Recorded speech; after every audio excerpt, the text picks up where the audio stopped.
It's a bright, sunshiny day in Northern California, and these kids are all smiles.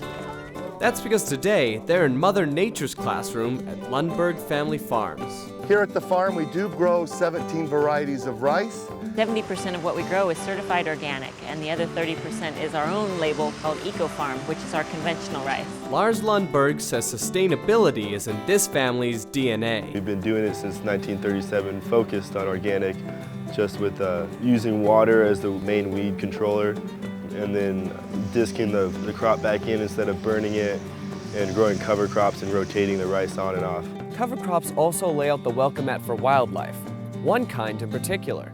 What animals are nesting in the fields? Yeah, ducks, yeah, exactly. The cover crop is dense, so it protects the nest from predators. But according to Jessica Lundberg, it creates a problem when it's time to work the field. When we go in to plant a rice crop in the spring, we have to chop the cover crops and start and work the soil. That cover crop's a beautiful habitat for wildlife, a great habitat for birds that are looking for nesting areas at the same time that we're trying to get ready to farm a rice crop. The thing is, the ducks, they like the cover crops too, and they want to lay their nests or have their nests and lay their eggs in the cover crop. That's where these 5th graders from Chico, California come in. So what you guys are going to do is help us find those eggs and save them before the mowers come in and mow the cover crop. Here on the farm, they call it egg aid. It's older than I am. It's been out here for 25 years, but ever since I can remember, just in the springtime we go out and scare up the hens and collect the eggs. So after a quick briefing, it's go time. Their job, along with volunteers from the District 10 Wild Duck Egg Salvage Program, is to form a line and walk the fields. Well, we went along holding a line up with tin cans on it with rocks, and we shook it. There's a row of people just like holding on to a rope, shaking it. We'd scare the ducks up, and wherever they went, we would go around there and look for their nests. I think it's right around here. We'd shake it to make the mother birds fly away, and then we'd pick up the eggs and put them in an egg carton. Even so, spotting the nest isn't always easy.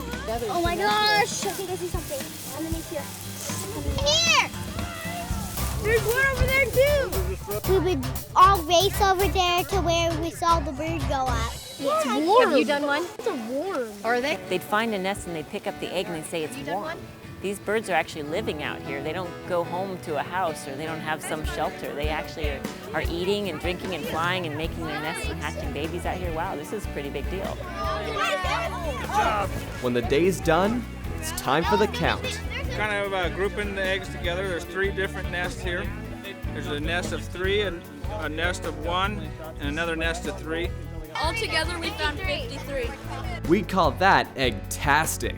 I thought it was pretty nice just saving the little eggs. It feels really good because you know you're saving some duck's lives.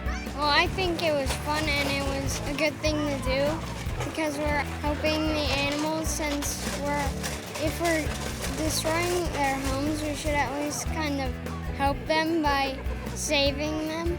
It saves the eggs so they don't get cracked and stuff, and so we don't have any endangered species. I think each one of us wants to do the best we can. You can really make a difference. That, for me as a kid, was kind of a fun message growing up. It's a message these kids are learning too, one egg at a time.